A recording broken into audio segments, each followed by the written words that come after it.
بسم الله الرحمن الرحيم ياسين والقرآن الحكيم إنك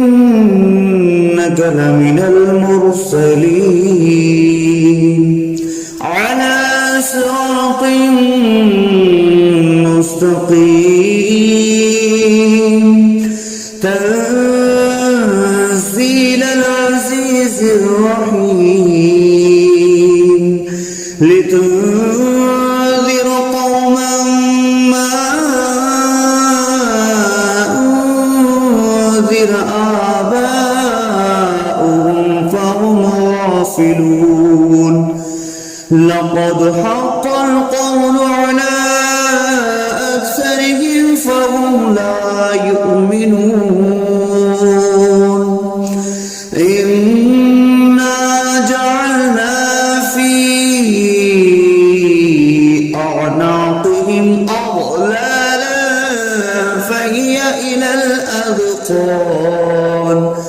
فهي إلى الأذقان فهم مقمحون وجعلنا من بين أيديهم سدا ومن خلفهم سدا فأغشيناهم فهم لا يبصرون وسواء عليهم أأنذرتهم أم لم تنذرهم لا يؤمنون إنما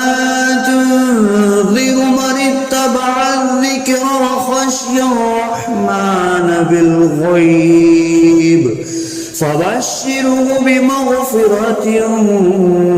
وأجر كريم إنا نحن نحيي الموتى ونكتب ما قدموا وآثارهم وكل شيء أحصيناه في إمام مبين واضرب لهم مثلا أصحاب القرية إذ جاءها المرسلون إذ أرسلنا إليهم اثنين فكذبوهما فعززنا بثالث فقالوا إنا إليكم مرسلون قالوا ما أنتم إلا بشر مثلنا وما أنزل الرحمن من شيء إن أنتم إلا تكذبون قالوا ربنا يعلم إنا إليكم لمرسلون وما علينا إلا البلاغ المبين قالوا إنا تطيرنا بكم لئن لم تنتهوا لنرجمنكم وليمسنكم منا عذاب عليم قالوا طائركم معكم أئن ذكرتم بل أنتم قوم مسرفون وجاء أقصى المدينة رجل يسعى قال يا قوم اتبعوا المرسلين اتبعوا من لا يسألكم أجرا وهم مهتدون وما لي لا أعبد الذي فطرني وإليه ترجعون أأتخذ من دونه آلهة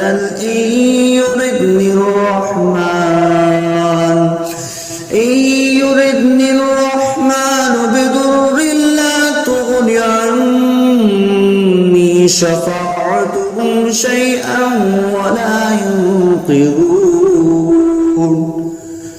إني إذا لفي ضلال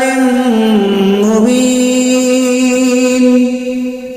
إني آمنت بربكم فاسمعون قيل ادخل الجنة قال يا ليت قومي يعلمون بما غفر لي ربي وجعلني من المكرمين وما أنزلنا على قومه من بعده من جند من السماء وما كنا منزلين إن كانت إلا صيحة واحدة فإذا هم خامدون يا حسرة على العباد ما يأتيهم من رسول إلا كانوا به يستهزئون ألم يروا كم أهلكنا قبلهم من القرون أنهم إليهم لا يرجعون وإن كل لما جميع لدينا محضرون وآية لهم الأرض الميتة أحييناها وأخرجنا منها حبا فمنه يأكلون وجعلنا فيها جنات من نخيل وأعناب وفجرنا فيها من العيون ليأكلوا من ثمره وما عملته أيديهم أفلا يشكرون سبحان الذي خلق الأزواج كلها مما تنبت الأرض ومن أنفسهم ومما لا يعلمون وآية لهم الليل نسلخ منه النهار فإذا هم مظلمون والشمس تجري لمستقر لها ذلك تقدير العزيز العليم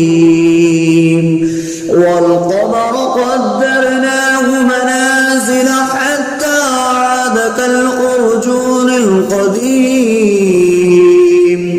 لا الشمس ينبغي لها أن تدرك الكمال الليل سابق النهار وكل في فلق يسبحون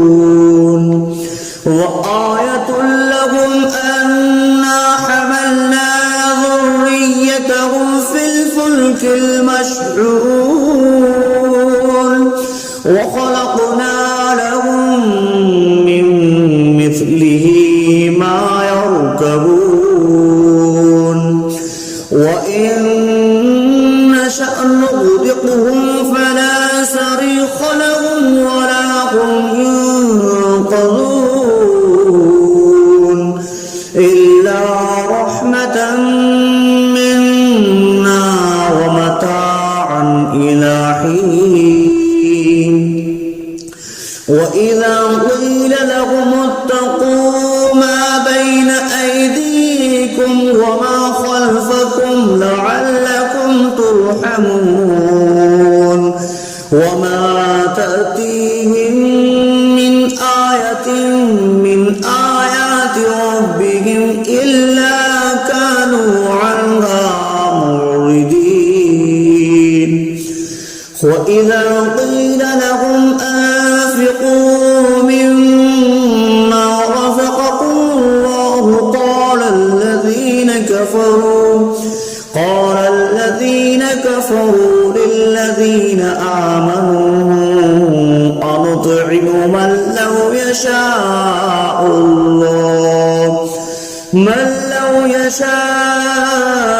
الله أطعمه إن أنتم إلا في ضلال مبين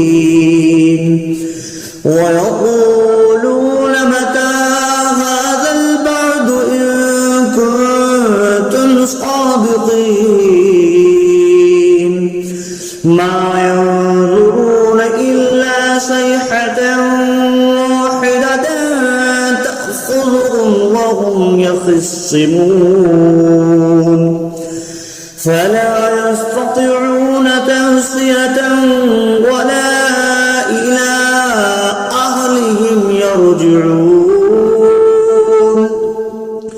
ونفخ في الصور فإذا هم من الأجداث إلى ربهم ينسلون قالوا يا ويلنا من بعثنا من مرقدنا هذا ما وعد الرحمن وصدق المرسلون إن كانت إلا صيحة واحدة فإذا هم جميع لدينا محضرون فاليوم لا تظلم نفس شيئا ولا تجزون إلا ما كنتم تعملون إن أصحاب الجنة اليوم في شغل فاكهون هم وأزواجهم في ظلال على الأرائك متكئون لهم فيها فاكهة ولهم ما يدعون سلام قولا من رب رحيم وامتازوا اليوم أيها المجرمون ألم أعهد إليكم يا بني آدم ألا تعبدوا الشيطان إنه لكم عدو مبين وأن اعبدوني هذا صراط مستقيم ولقد أضل منكم جبلا كثيرا أولم تكونوا تعقلون هذه جهنم التي كنتم توعدون اصلوها اليوم بما كنتم تكفرون اليوم نختم على أفواههم تكلمنا أيديهم وتشهد أرجلهم بما كانوا يكسبون ولو نشاء لطمسنا على أعينهم فاستبقوا الصراط فأنى يبصرون ولو نشاء لمسخناهم على مكانتهم فما استطاعوا مضيا ولا يرجعون ومن نعمره نكسه في الخلق أفلا يعقلون وما علمناه الشعر وما ينبغي له إن هو إلا ذكر وقرآن مبين لينذر من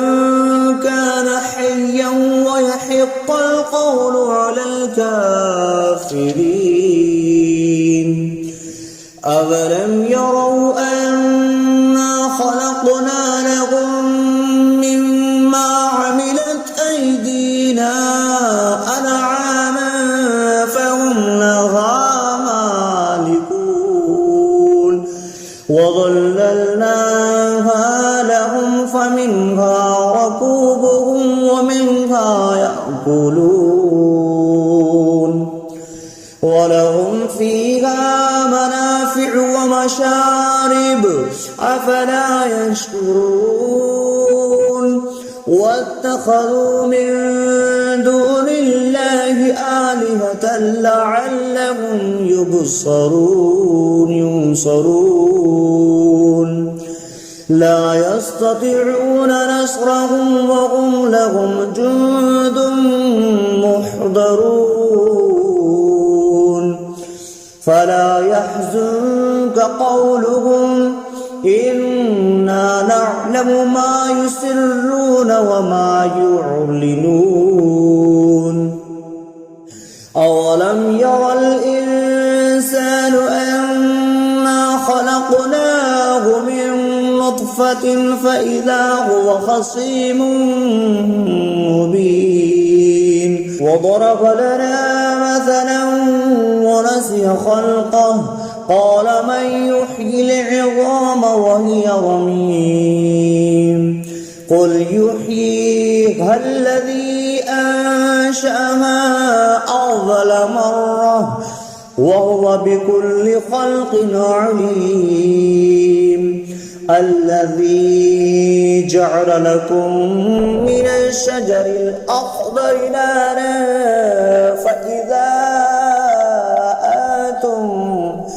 فإذا أنتم منه توقدون أوليس الذي خلق السماوات والأرض بقادر على أن يخلق مثلهم بلى وهو الخلاق العليم إنما أمره إذا أراد شيئا أن يقول له كن فيكون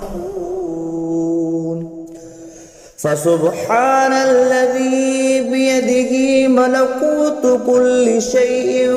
وإليه ترجعون بسم الله الرحمن الرحيم الرحمن علم القرآن خلق الإنسان علمه البيان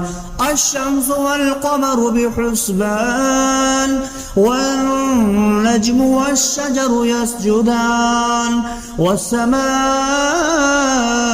رفعها ووضع الميزان ألا تطغوا في الميزان وأقيموا الوزن بالقسط ولا تخسروا الميزان والأرض وضعها للأنام فيها فاكهة والنخل ذات الأكمام والحب ذو العصف والريحان فبأي آلاء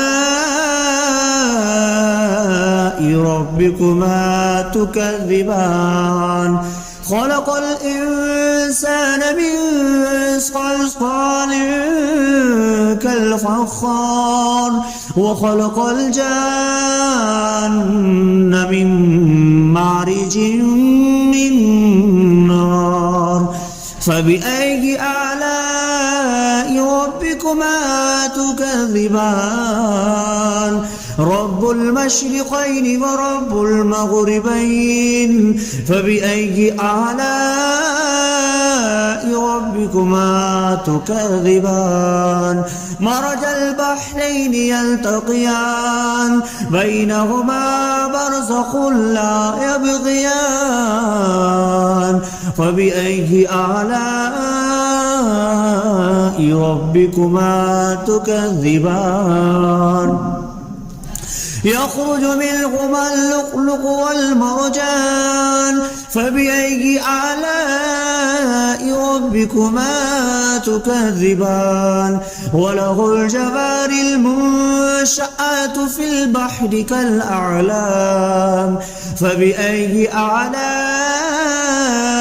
ربكما تكذبان كل من عليها فان ويبقى وجه ربك ذو الجلال والإكرام فبأي آلاء ربكما تكذبان يسأله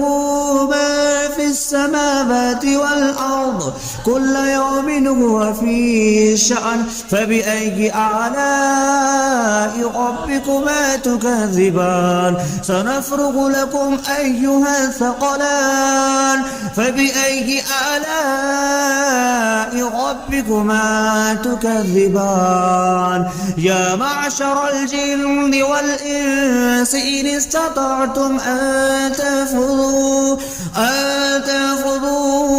من أقطار السماوات والأرض فانفذوا لا تنفذون إلا بسلطان فبأي آلاء ربكما تكذبان يرسل عليكما شواظ من نار ونحاس فلا تنتصران فبأي آلاء ربكما تكذبان فإذا انشقت السماء فكانت وردة كالدهان فبأي آلاء ربكما تكذبان فيومئذ لا يسأل عن ذنبه إنس ولا جان فبأي آلاء ربكما تكذبان يعرف المجرمون بسيماهم فيؤخذ بالنواسي والأقدام فبأي آلاء ربكما تكذبان هذه جهنم التي يكذب بها المجرمون يطوفون بينها وبين حميم آن فبأي آلاء ربكما تكذبان ولمن خاف مقام ربه جنتان فبأي آلاء ربكما تكذبان ذواتا أفنان فبأي آلاء ربكما تكذبان فيهما عينان تجريان فبأي آلاء ربكما تكذبان فيهما من كل فاكهة زوجان فبأي آلاء ربكما تكذبان متكئين على فرش بطائنها من استبرق وجنى الجنتين دان فبأي آلاء ربكما تكذبان فيهن قاصرات الطرف لم يطمثهن إنس قبلهم ولا جان فبأي آلاء ربكما تكذبان كأنهن الياقوت والمرجان فبأي آلاء ربكما تكذبان هل جزاء الإحسان إلا الإحسان فبأي آلاء ربكما تكذبان ومن دونهما جنتان فبأي آلاء ربكما